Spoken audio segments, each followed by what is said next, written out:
Hola, muy buenas. Bienvenidos a la tertulia en femenino. Hoy trataremos un tema que creo que va a ser de bastante interés para todos ustedes. Y es que si hay ventajas y si hay inconvenientes de vivir en Santiago. Para ello cuento con la opinión de cuatro mujeres con una trayectoria vital muy interesante y sobre todo porque creo que tienen las ideas muy claras de cómo debe ser esta ciudad, lo que necesita, lo que le sobra o lo que cambiaríamos. Y se las voy a presentar. Una de ellas es Rosa Arcos. Hola Rosa, bienvenida. Muchas gracias. Y Rosa es presidenta de la Federación de Asociacións de Mulleres Rurais de Galicia. Sí. Y también formas parte de una cooperativa de productos agrícolas hechos por mujeres. De comercialización. Comercializamos os produtos agroalimentarios e artesanales feitos por mulleres rurais.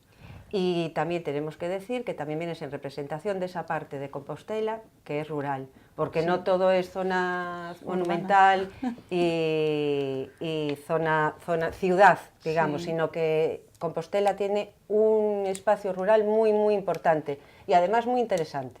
Sí, Compostela é un concello moi grande e quizá cando sempre falamos de Compostela e de habitar Compostela e de vivir Compostela sempre falamos en términos de ciudad e temos moitísimos núcleos rurales onde tamén hai unha población bastante importante e además eu creo que cada vez a xente que opta por vivir en Santiago busca tamén ese espacio rural para vivir que tamén ten as súas singularidades e que ao mellor tamén hai que empezar a facelo máis habitable e máis accesible e máis cómodo. Sin deixar por outro lado tamén a actividade agrícola. Evidentemente, porque é importante para que haya ese espacio sea tan habitable e sea tan atractivo para esas persoas que se queren instalar ali, evidentemente o mantenimento do medio ambiente, do entorno é moi importante e iso o fan as persoas que se dedican á agricultura e á ganadería, porque non o facemos con guardabosques nin con xardiñeiros, entonces é importante que haya esa actividade económica que este vinculado ao terreno para que ese terreno sea habitable, é unha parte moi importante. Moi interesante, Rosa, y continuaremos con ese tema. Y ahora les presento a Isabel. Isabel, lo digo en castellano, no en francés, Querdudo. A ver, Querdudo, sí. Isabel Querdudo es bretona y llevas 25 años viviendo en Santiago. Das clases de francés en la Escuela Oficial de Idiomas. Exacto. Y sobre todo estás muy ligada al asociacionismo. Es así, ¿no es verdad? Sí, pues llevo 25 años viviendo en Santiago. Lo que pasa es que ya llevaba uns años vindo de vacacións, primeiro para estudar galego, porque fixen os primeiros cursos de galego para estranxeiros no Brao. Gustoume tanto, ao final estive un ano de lectora en Ourense e decidín instalarme en Santiago, que é a cidade ideal. Y podemos decir que eres compostelana de corazón. Totalmente. Y de derecho casi. Casi. Ainda non teño a nacionalidade española, pero sí que me sinto de Compostela en corpo e alma. Muy bien, sí. Y también contamos, como no, con María Bastida. A María ya la conocen ustedes porque ya participa en muchas tertulias en esta casa. María Bastida es profesora de Ciencias Empresariales en la USC, con la especialidad y la investigación en recursos humanos, por los que ha llevado muchos premios y, no, modestia, vamos a decir la verdad, más de un premio. Y creo que también la visión desde la universidad, desde una compostelana de toda la vida. Sí, de tercera generación. De tercera generación y además la visión desde la universidad. Sí, yo soy muy compostelana, pero también tengo un amigo que siempre dice la antiguamente conocida como Santiago. Yo sigo viviendo en Santiago y me considero santiaguesa y picheleira. Y sí, trabajo en la universidad, tengo la suerte porque para mí es una suerte de haber podido vivir, estudiar y trabajo en Santiago, tengo aquí mi familia y mi vida y no creo que cambie eso nunca. Muy bien, y nuestra cuarta tertuliana, que también tiene mucho que aportar, sobre todo desde el punto de vista de la educación social. Ella es Rocío Núñez, y Rocío, ¿tú eres de Santiago? No, son de Cangas. Son picheleira tamén por elección. Vivín desde os 18 anos que saín de Cangas para estudiar, vivín en diferentes cidades de Galicia. Entonces, ¿podremos comparar? Sí, podemos comparar. Vivín en varias. Finalmente, escollín Santiago xa para establecerme. Son picheleira por vocación. Vivo aquí desde hai 9 anos xa. E ademais tes unha filla que creo que... Picheleira, por... sí. Nestes 9 anos tiven que irme un ano a Coruña por traballo, pero dixes, non, teño que volver. Ainda que o meu posto de traballo seguía ali, vime para aquí, a miña filla é picheleira, desde hai 5 meses. Moi ben, pois antes de empezar xa ca tertulia e cas distintas opinións sobre si as ventaxas e os inconvenientes de vivir en Santiago de Compostela, quería dar dous datos. Un é que non chegamos a completar os 100.000 habitantes nesta cidade. Ainda nos quedamos nos 26.000 e algo, casi 26.500. De feito, os xóvenes, mozos e parellas van a vivir os concellos limítrofes. Non sei por que será, creo que sí, que o sabemos máis ou menos, a vivenda é un dos puntos flacos desta cidade. De feito, o alcalde de Ames reivindica máis servizos para o seu concello porque elí sí que a población aumenta moito, mentras que en Santiago está aí parándose. Pero hai outro dato en positivo, e o dato en positivo é que a cidade de Santiago é a urbe con máis ingresos por fogar de toda Galicia. Son 2.382 euros por cada familia. É unha cifra que dentro do que cabe bastante boa. Debe ser tamén ao que se dedican os composteláns, casi o sector terciario a maioría da xente. Bueno, partindo de que sería ideal conseguir os 100.000 habitantes, máis que nada por todos os servicios e por os cartos que podemos coller tanto do Estado como da Xunta. E tamén partindo de que temos unhos ingresos por compostelán bastante elevados, digo, vivimos ben nesta cidade ou que é o que falla? Por quen empeza? Sí, só quería decir, a nivel dos 100.000 habitantes isto é fundamental, non? É un obxectivo que temos que marcar, porque hai moita xente en Santiago que vive toda a semana que se podría censar, pero que non son conscientes do que aportaría a cidade chegar a esa cifra, non, de 100.000. E cando falo ás veces con xente que sí que son de fora, pero realmente son de Compostela, porque traballan, viven en Compostela. Mesmo se a fin de semana pois marchan ás veces pois porque teñen outra casa, non, de familia ou unha casa secundaria. Porque son oriundos de outro sitio que non é Compostela. Exactamente, pero explicando a xente que sería importante para esta cidade chegar a 100.000 habitantes, pois poderíamos animar a xente para que se censen. E quen debería facer esa campaña? Pois eu creo que os nosos responsables políticos no Concello deberían dar esta información. Eu creo que somos bastante conscientes, non, que esta cifra de 100.000 é fundamental, pero facer unha pequena campaña de decir, mira, con 100.000 habitantes teríamos estes ingresos suplementarios e isto correspondería a estes servizos a maiores, non, para toda a cidadanía. Un buen punto de vista? Sí, eu coincido co que dice Isabel, non? Realmente sería un revulsivo para a cidade para poder poñer servicios en funcionamento, para ter máis capacidade económica para xestionar a propia cidade, pois crecer en poboación, pero a verdade é que é francamente complicado, porque se miramos como está o declive demográfico en toda Galicia, pois ao final vemos que hai moi pouquiños concellos que medran, e precisamente todas as cidades están decrecendo en poboación, e Santiago non é unha excepción, Coruña tamén decrece, Vigo tamén decrece, Ferrol tamén decrece, son os pequenos concellos e moitas veces os limítrofes ás cidades os que están medrando probablemente porque hai un factor clave, unha é o prezo da vivenda, que nas grandes cidades é máis complicado, e tamén a instalación de vivenda nova. É moito máis complicado facer unha vivenda nova en un concello como Compostela que facer unha vivenda nova en Ames, en Teo, en Touro, en concellos limítrofes por cuestións económicas, pero tamén por cuestións administrativas. Francamente, en Compostela é complicado no casco vello rehabilitar e nas zonas periféricas do casco construir e no rural, bueno, xa, en fin, a veces é heroico plantearse facer unha casa no rural. Que non pase por aí o camiño de Santiago. Claro, entonces por eso que é complexo, pero que aínda así hai que poñelo tamén no contexto de que Galicia en xeral está decrecendo. Entonces, sería importante chegar aos 100.000... Sí, Galicia decrece, pero é o que decimos, por exemplo, o Concello de Ames está incrementando, e de feito, creo que a edad media está nos 38 anos. É dicir, é un concello moi mozo, de xente moi xoven, e de nenos pequenos.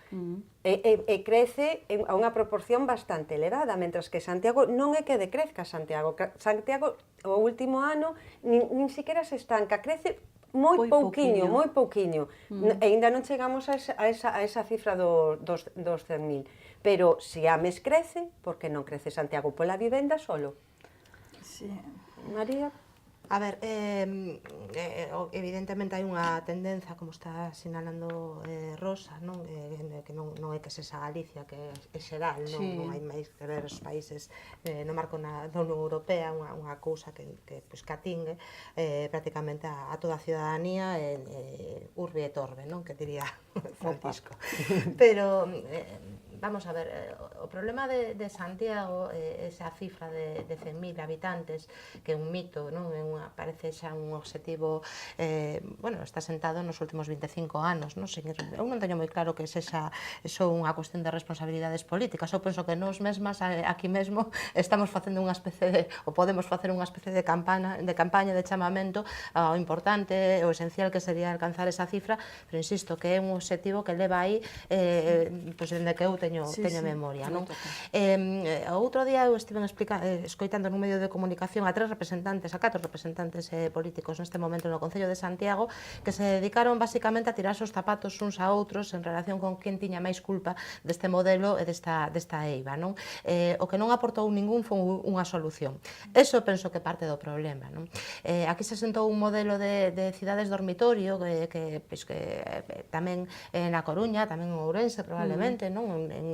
Heredado de outras cidades que pouco ou nada teñen que ver coa nosa, por tamaño e por texido industrial ou por forma de produción, que non conseguimos arrancar ese modelo, insisto, asentado e vinculado única ou de forma moi clara co prezo da vivenda, coa falta de solo para edificar e con unha mala planificación. O sea, ninguén se lle pode escapar que o ensanche, todo o modelo de crecemento do ensanche non foi o máis aceitado, moi probablemente, non?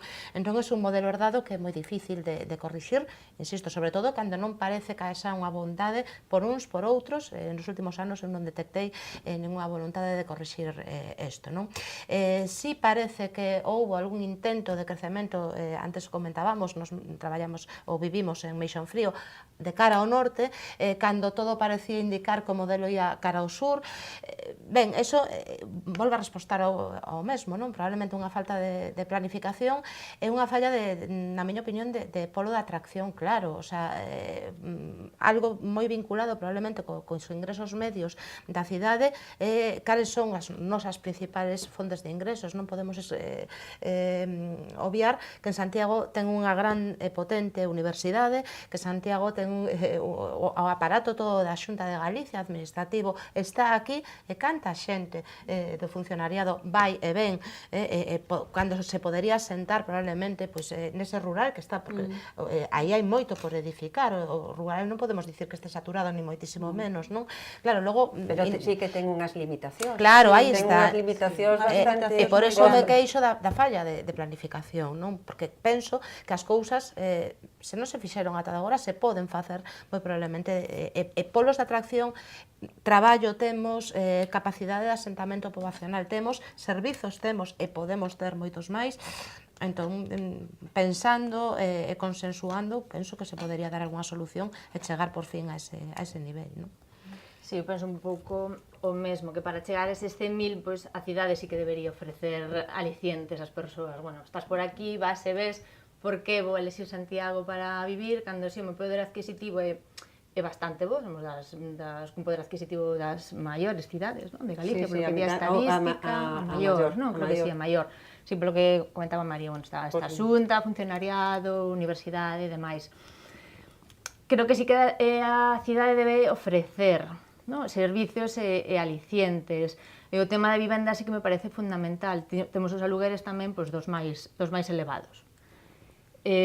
Pois eu boto en falta o mellor pois bolsas de aluguer, a máis axudas, vivenda pública, que se volva a construir en Santiago, por exemplo, a fomentar o tema das vivendas en formato cooperativa. É moi difícil, claro, xa non manexo moitos datos do tema do planeamento urbanístico. Sei que houbo, hai anos, e sei que hai iniciativas e ideas de facelo, pero creo que eso sí sería atractivo para animar a xente a que, bueno, poida facer a súa vida e vivir en Santiago. Se ese é o objetivo que temos, se chegar aos 100.000, Santiago ten outras ferramentas, non? As ferramentas da capitalidade, que sí que accede a outros recursos económicos, pero a nivel servicio sí que está limitada nese sentido. Do que lle acontece a Ames, Santiago pouco pode facer, o que podemos facer é non irnos a vivir a Ames. Xa, pero claro, vamos, que non temos nada contra o Concello de Ames, nin de Teo, nin de tal, pero é evidente que a xente nova marcha a vivir aos concellos limítrofes. Claro, pero a explicación é, a ver, nunca hai un fenómeno que resposte a un só factor, non? Pero o que está claro é que ti, por poñer un exemplo, xente nova, aprobas unha oposición, atopas un posto de traballo pois na Xunta, por poñer un exemplo, non?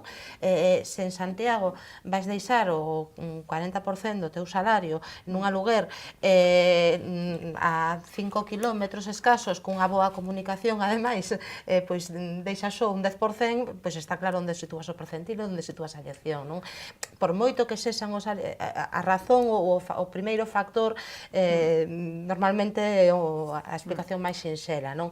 É certo que eu tamén penso que aí arrastramos, pois, a parte do problema de planificación, a parte de outros problemas, por exemplo, o tema do cooperativismo, eu penso que estivo moi ralentizado nos últimos anos porque as facilidades de crédito eran as que eran, ou seja, ninguna, xa non era tanto un problema de só como de posibilidades de endeudamento e de construcción, non?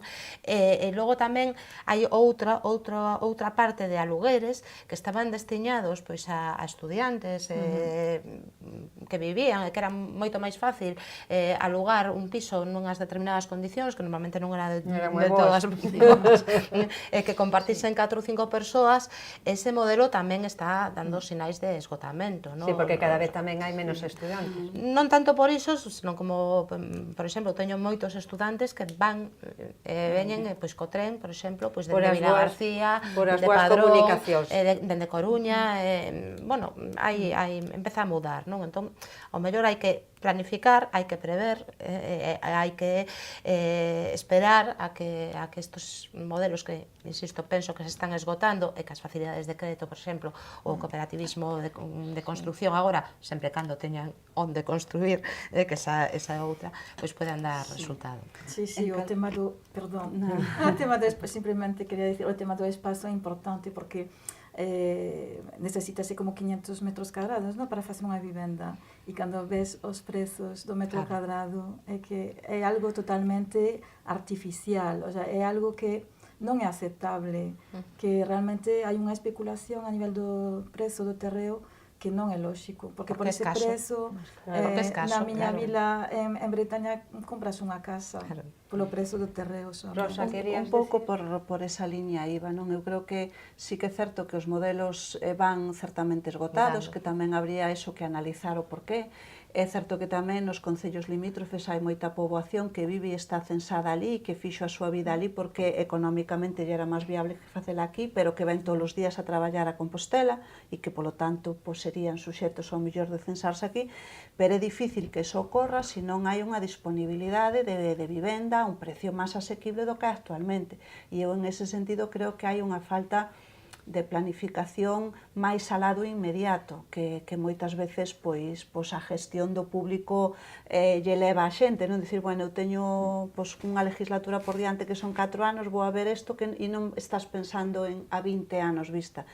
E en ese sentido, por exemplo, é moi complicado abaratar o prezo da vivenda en Compostela se solamente pensamos no solo urbano hoxe.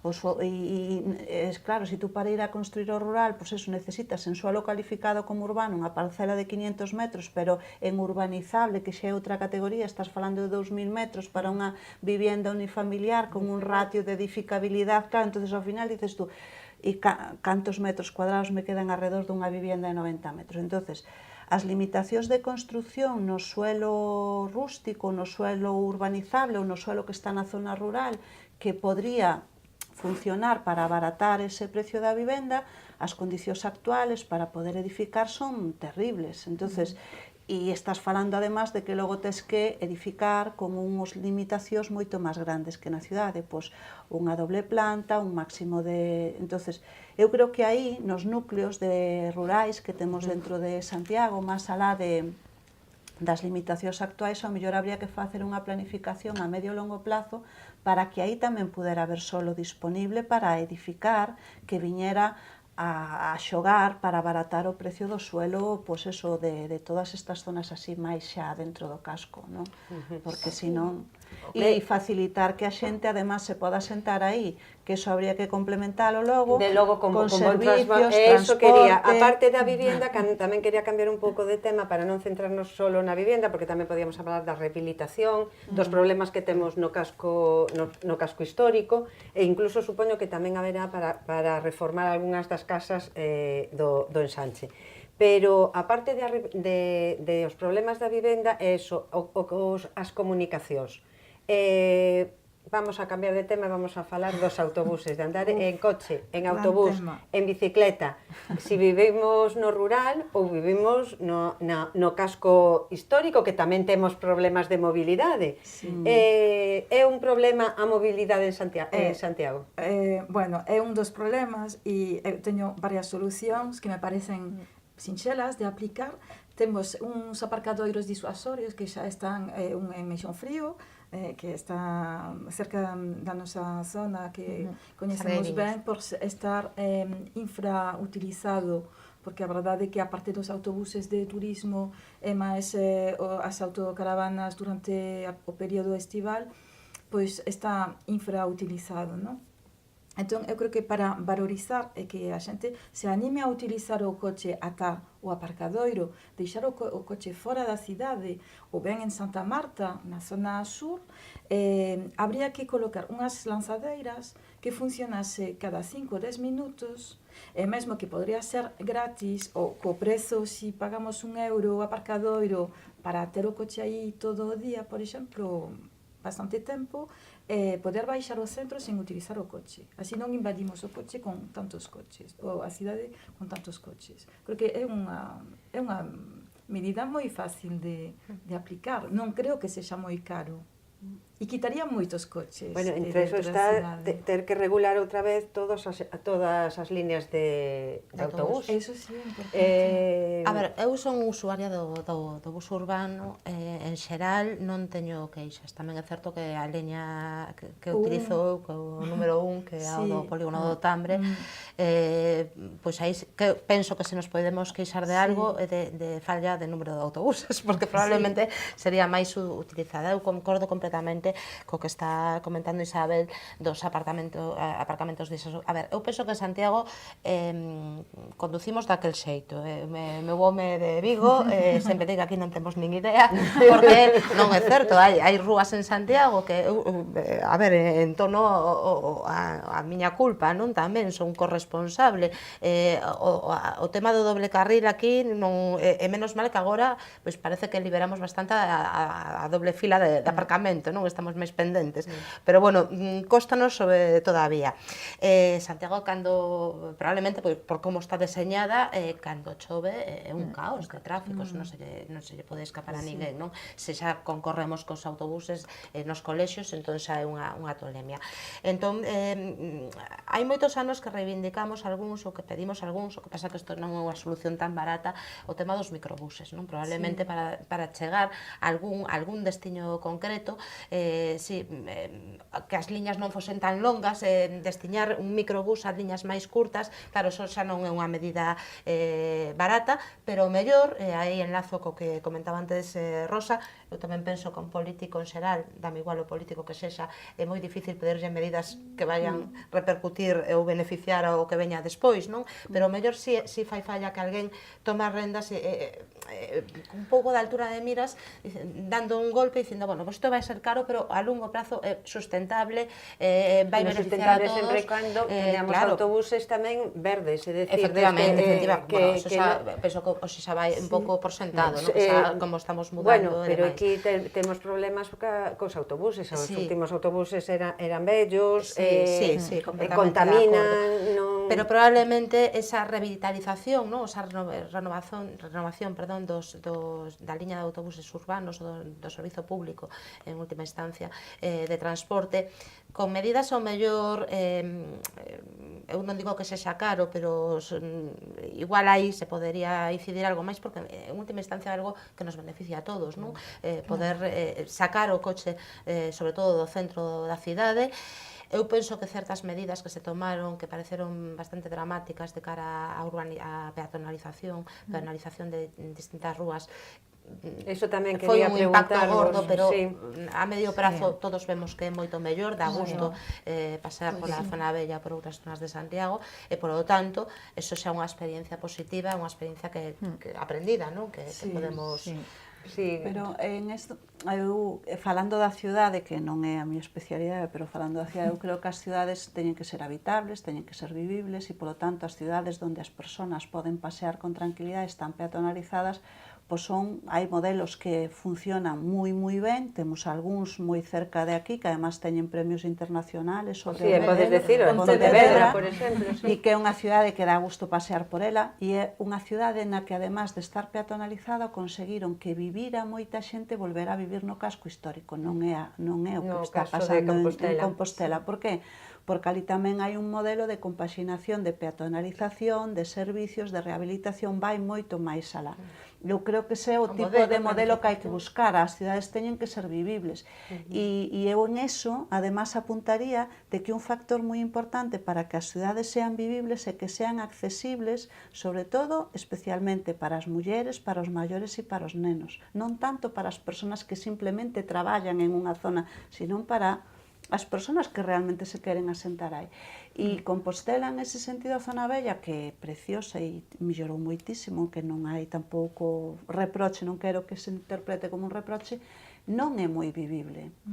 Porque centros de saúde, supermercados, quero dicir, os servicios para poder vivir na zona non están presentes. Tamén a zona bella, a zona antigua é máis grande. É moito máis grande, sí, pero quero dicir, se tú ao final te vas a plantear vivir, pois queres ter esos servicios moitas veces cerca. Sí, pois eu creo que sí. Non estamos todos de acordo, parece ser que por aquí... Sí, concordo totalmente, e sobre todo a proliferación das tendas de souvenir, que me parece ben que haxa tendas de souvenir, pero eu creo que isto debería estar regulado muitísimo máis. Eso está, porque, xa sei, pero que... Está regulado para hoteles, é demasiado, porque a mí me parece que respetar o traballo da orfebrería, non da pratería, que é tradicional en Santiago, que é artesanía, que é arte, que iso é valor, é cultura e tamén é valor, non?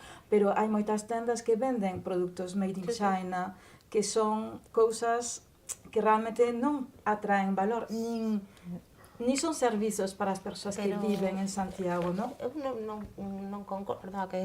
Rocío, despois... A ver, eu penso que esa parte... Non sei se estás de acordo ou non.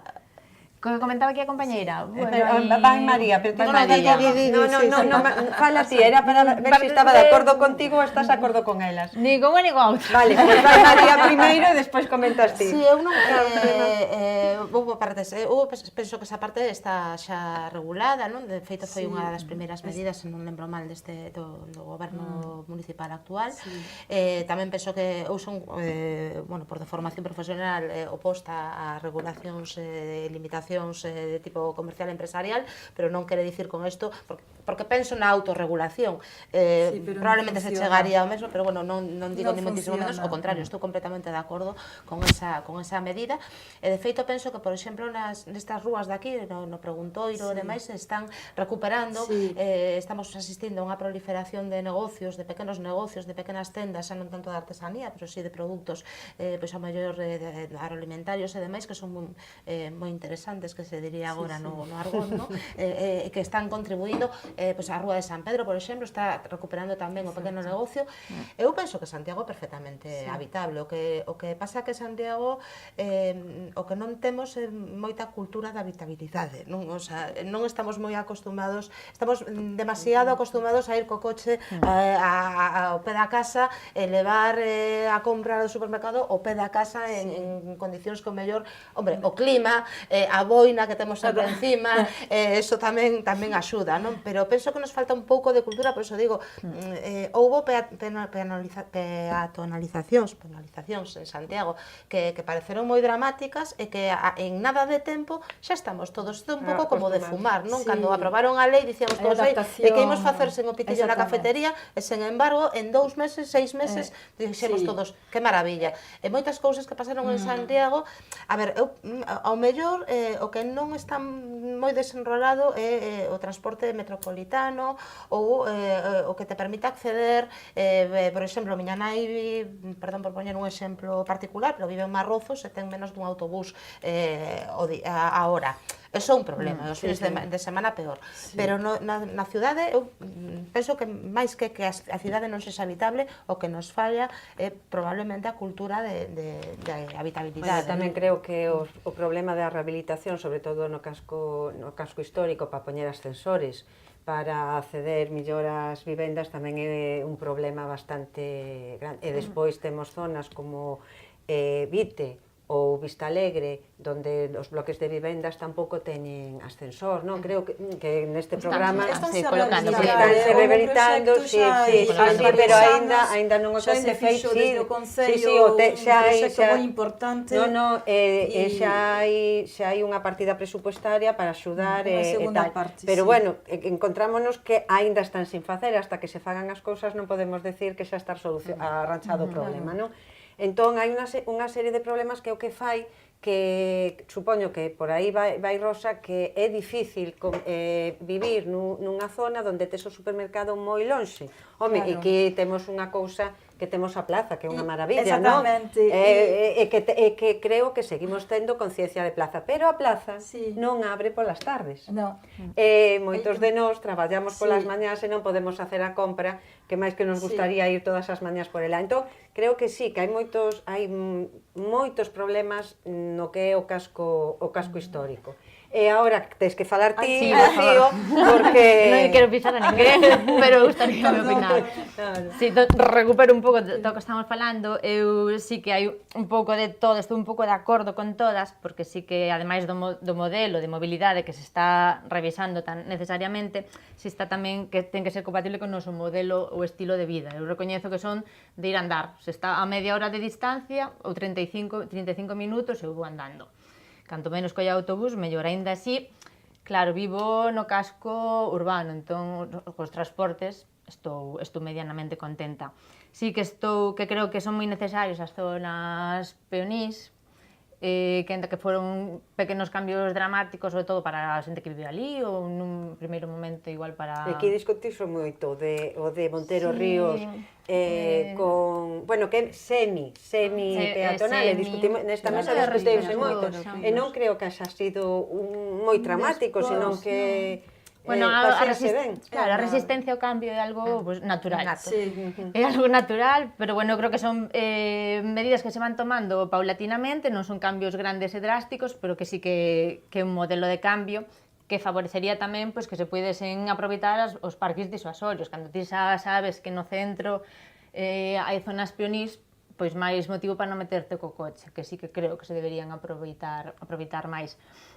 A min sí me parece unha cidade cómoda, claro, vivo no casco urbano, certo que o mellor o exemplo de a miña nai vive en Marrozos e ten que ir ao médico, pois supoño que aí terán que ver que alternativas de transporte hai para eses casos. Pois igual, claro, unha frecuencia de autobuses para Marrozos cada hora, pois seguramente non é económicamente viable. O mellor están as opcións de transporte a demanda, que en algúns casos fai, de pagarlle o taxi, cousas así puntuais. para a xente que vive no Pero Arines, por rural. exemplo, é o mesmo. É dicir, por eso me queixaba en xeral As das liñas túas... periféricas, Sí. sí, a verdade é que aí eu creo que temos unha deficiencia, Aí, porque o que claro. facemos é cada vez manter o rural máis incomunicado. Se además temos en conta que a xente que está no rural pois xa é xente maior, que normalmente ten máis dificultades para ter acceso a vehículo propio, para desplazarse, que decir, hai moita xente que cada vez ten máis complicado achegarse aos servicios que además por outro lado no rural tenden a desaparecer. Entonces, eu sí que creo que sendo consciente de que articular un transporte no rural é complexo, tamén é certo que os ciudadanos que se viven no rural de Compostela son ciudadanos de Compostela e que lle hai que dar pagan impostos, sí, pagan sí, impostos pagan. como os outros e que lle hai que dar unha salida. Entonces, si tú non habilitas servicios, non habilitas zonas de ampliación de núcleos de población, non podes construir, lle quitas o autobús, mi madriña, quero dicir, claro, nos quedaremos ao final todos vivindo no casco urbano porque irse a vivir fora pois é case unha heroicidade, para che poder complicarse moito a vida. Estamos falando, estamos poñendo todo non en negativo, sino vendo a parte, a Sí, peor yo parte creo de que tal. claro. Creo que polo tempo que levamos e Necesidades. que podíamos falar moito máis e que repetiremos, non? Polo que estou vendo, vamos á parte positiva. Vamos a ver, por que é bon vivir en Santiago? Empezas ti, Ben, Rocío. gracias. Empezas ti e que son picheleira por elección e de emoción despois de vivir en diferentes cidades de Galicia. A ver, Santiago a mí pareceme maravillosa, é unha cidade acolledora e despois ten esa gran ventaxa de que ten os recursos e servizos de cidade pero nun tamaño pequeno. Entón, a oferta que temos en Santiago a nivel cultural, por exemplo, de servicios socioculturais, pois claro, pode competir con outras grandes cidades. Está a gran oferta e nunha concentración, ademais. Ademais está a riqueza pois de que Santiago, ademais eu vivo no casco urbano, pero Santiago ten un gran valor que o rural tamén. A min eso fascina, o sea, poder vivir de Santiago e ter unha casa ao lado da cidade. Vou te interrumpir. Non só é o rural, é que Santiago ten un cinturón verde. Sí. Un cinturón verde Moi é importante. moi cerquiña do centro e do casco histórico. Sí, iso é fascinante, estar na cidade e estar baseando de repente polas brañas de Sar, que parece que non sabes onde estás, dices, este rincón tan bonito, cheo de natureza, despois subes e estás outra vez na estrada e na cidade. Entón, esas conexións verde, rural, cidade, e o casco vello, que é un atractivo, despois, claro, unha cidade cosmopolita, que vimos aquí xente de todas partes e decidimos quedarnos, é unha riqueza a nivel sensacións, cando estás na rúa, cando estás nun bar, cando estás no teatro, cando estás na tenda, pois falas, escoitas, é a cidade moi agarimosa, no? Coa xente que vimos de fora, sobre todo eso, a gran oferta que temos a nivel cultural. Santiago rezuma a cultura por todas E crees que partes. participa, que a xente participa nas actividades culturais? Sí. Si hai, máis nota ahora que hai como unha recuperación outra vez de iniciativas a nivel particular, non? Promotores. Eu tamén participo nunha asociación cultural que, promovemos concertos independentes, esos que non chegan ás salas. Pero que se escoitan. Pero que se E moitas escoitan. veces na rúa, non? Que intentamos, volvemos a facer música na rúa, neso estamos, recuperando espacios, pois non, fixemos un concerto no Sardín do Pazo de Amarante, programamos unha finca do Espiño, pois recuperar eses espazos tan máxicos e levar a música independente a eses rincóns. Entón, claro, a min estou facendo xa con paixón de Santiago porque nese aspecto sí que me... E despois, como é pequena tamén para vivir, como comentaba antes, sí que me resulta moi cómoda. Pois agora teño unha nena, teño que ir co carriño e máis, necesito servizos cerca, necesito o centro de saúde, necesito unha serie de cousas, e sí que están relativamente cerca. Sí, coincido totalmente. O sea, Santiago ofrece as ventaxas dunha cidade grande, pero cun tamaño humano, no? Que é o que queremos, cidades para vivir, cidades para poder, pois, coñecer a xente que vive onde te cruzas con xente e podes falar con eles, e a nivel de cultura, o que decías, ten unha oferta que é increíble, no? Por exemplo, este festival de Cine Europa, poder ver durante un mes por un tubo, cinema, aparte de calidade de distintos países, poder encontrarse cos directores, mesmo cas actrices, cos actores, é maravilloso. A verdade é que eso é unha calidade cultural que hai en poucos sitios, non? Está tamén o Festival Amal, está, como decías ti, as pequenas salas, pequenas asociacións que propoñen tamén cultura un pouco alternativa, non? De grupos que igual, se non se poden escoitar na radio, nos grandes medios, e penso que isto é fantástico. E a nivel natureza, o que decías, eu agora fume vivir para o campo, pero isto é unha cidade, realmente estou nun lugar, pero que é o límite, non? Da cidade, vivo no campo, realmente. Esta vía verde que nos permite cruzar de norte a sur toda a cidade, non? Hai uns 15 anos empezouse a crear estes espazos verdes, a rehabilitar pois tamén parques, non? Como, por exemplo, Bonaval, a Casa de Europa, non? A finca San Simón, a finca do Espiño, moitos sitios que realmente son espazos verdes que son agradables para pasear, para visitar, bueno, hai moita calidade. É moi difícil contradecir as que se convertiron en picheleiras por devoción, que vamos a decir os que somos de aquí. Eu coincido con elas, creo que Santiago é unha cidade que si algo oferta, pois é unha gran calidade de vida baseada nos servizos, na oferta cultural, no entorno, na natureza. Todo eso está presente en un espacio además moi accesible. En ese sentido sí que Santiago é moi accesible e en un entorno moi vivible, e además se lle sumas despois pois, todo o movimento permanente xente que tes alrededor pois, eso, da universidade, das administracións. É unha cidade moi viva, moi dinámica, onde pasan moitas cousas, e despois tamén é unha cidade, eu creo que unha cidade tranquila. Con todo eso é unha cidade moi tranquila para vivir, unha cidade moi segura, unha cidade amable para sentirse acollido. Eu fixen o recorrido ao revés, eu fui traballar a outros sitios fora, e a verdade é que sempre acabas tendo esa morriña de dicir, bueno, pois sí que a verdade é que aquí a relación calidade de vida é moi alta. En eso creo que debemos estar orgullosos. María? Sí, eu sempre dixen que lamentaba, o único polo que lamento ser de Santiago non poder ser turista. Non poder sentir o que se sinte cando chegas a Santiago sendo de fora, non polo que vexo, pois bueno, estou empezando a... A min encantaríame ser turista en Santiago. Sí, bueno, perderme polas rúas e non saludar a ninguén, non coñecer a ninguén, decir, mira, esta esquina que nunca había visto, pero claro, do volta, e o que decíamos, unha cidade grande que non deixa de ser un pobo pequeno, entón dices, hola, que tal? Esa maxia de ser turista acabouse, non? Sí, eu teño que dicir que algo diso percibín a primeira vez que subín as cubertas da catedral. Ali dime de conta de verdade, probablemente porque era unha vista que nunca tivera, non? Da monumentalidade e da grandiosidade da miña cidade, non? Obviamente, pois, concordo, penso que Santiago é unha cidade acolledora, somos un pouco nosos a veces, pero precisamente porque nos coñecemos demais, non? Pero si é certo que é acolledora, dentro da súa tristeza, non? Desas cores, desa choiva, pois é unha cidade agarimosa.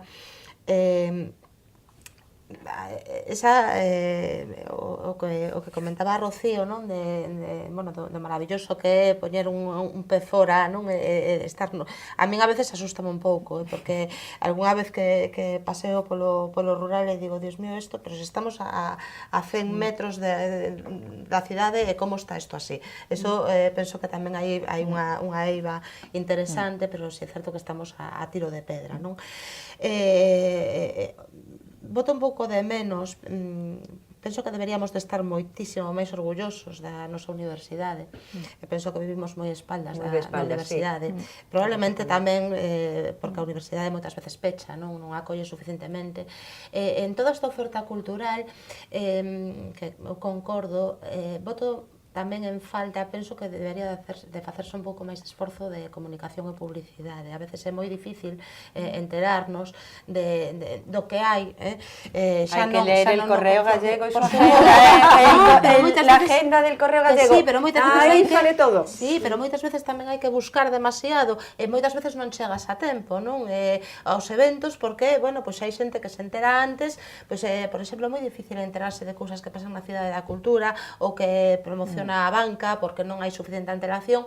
Eu concordo con que hai moita cultura para algúns colectivos, pero tamén boto de menos algo de cultura para outro tipo de colectivos ou para a xeralidade. O sea, está moi ben, eu son unha firme defensora da música alternativa, dos concertos na rúa, pero eso non deixa de ser unha oferta para determinado tipo de público relativamente novedoso.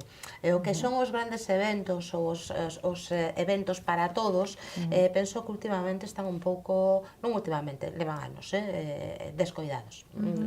Moi ben, acabas o tempo, xa me están avisando de que nos quedan moi poquinho. Eu que temos neste programa dúas subseccións, digamos, non? Un é o rincón favorito de todos os que veñen aquí por primeira vez. E a outra é o minuto solidario. Espero que o minuto solidario sea un minuto porque vou vos preguntar a cada unha de vos cal é vos o rinconcito favorito de Santiago e por qué. Quen empeza? Rosa, cal é? Pois eu, se tuvera que quedarme con un rincón de Santiago, me quedaría co paseo ao largo do río Sarela, pois desde, por exemplo, desde o Romaño, que é onde viven meus pais, pois vindo cara aquí, cara a cidade, pois hasta chegar aquí a Galeras. É un paseo bonito pola beira do río, que necesitaba, o mellor que lle botaran un arregliño, pero a verdade... Non, está ben que o digas, porque esta sección está para eso, para atopar eses rincóns bonitos, pero tamén para que, se non están en boas condicións, que o arranxen canto antes. Pois eu creo que é un paseo que merece a pena facer. María? A min costame moito. Despois do que dixen das cubertas da catedral, eu quedaría con 3, se podo. Vale, pois veña, contanos os 3. É un, pero vamos. Entre Rúas, o Callejón, Ventra, Salse Podes, aí preto de San Agustín. Ese sitiño do Paseo dos Leóns na Alameda, onde ves toda a grandiosidade da que xa sabes que os dos leóns, un mira para un lado e outro mira para outro. Co mesmo molde, fixeron os dous. Esa esquiniña, onde había un banco tan maravilloso nunha árbore tan fantástica, eso gustame moito, sobre todo porque sei que miña bisaboa pasaba todos os días por ali para ir a casa, eso sempre une. Pois, vamos. O meu... Bueno, teño dous. O primeiro foi na Alameda tamén, que a Alameda en si é maravillosa. O banco este onde se te pos nunha esquina e che falan escoitas na outra, porque fixeron, cando me fixeron quedé totalmente fascinada. Que sempre te chaman dos enamorados, onde está o eucalipto e non é así, é o banco dos enamorados. Entón, agora fago yo a todo o mundo. Falaban sin que se enterara a carabina, non? Exacto. Ahora lego a todo o mundo aí. Pero bueno, agora mesmo sí que o paseo polas Brañas do Sar, que está recuperado, ese, bueno, creo que me quedo con ese. E ti, sabes? Bueno, si puedo decir dous ou Vale, tres. ya, podes decir dous. Podes decir María, pois nada, pola mesma zona, detrás dese banco dos namorados, que me encanta tamén, que é deses sitios que te levan cando ves aquí de turista, non? Entón, o banco dos namorados, que me contaron esa historia, detrás Santa Susana, pois arriba, esta carballeira de Santa Susana, e concretamente hai unha escultura de Castelao, que é o mapa de Galiza, que é preciosa e que está ali nun reconciño un pouco apartada entre os carballos, pareceme moi entrañable, moi romántico. E a Alameda é unha zona que tamén hai que empezar a coidar un pouquiño máis, que está un pouco descuidada, é a zona de da Carballeira, onde está a igrexa, ten moitas pintadas, eu creo que había que vigilar un Exacto. pouquiño máis todo, Pois sí. todo eso. Eu me bauticei en Santa Susana, imagino Ay, que qué pensadero. bonito, qué bonito.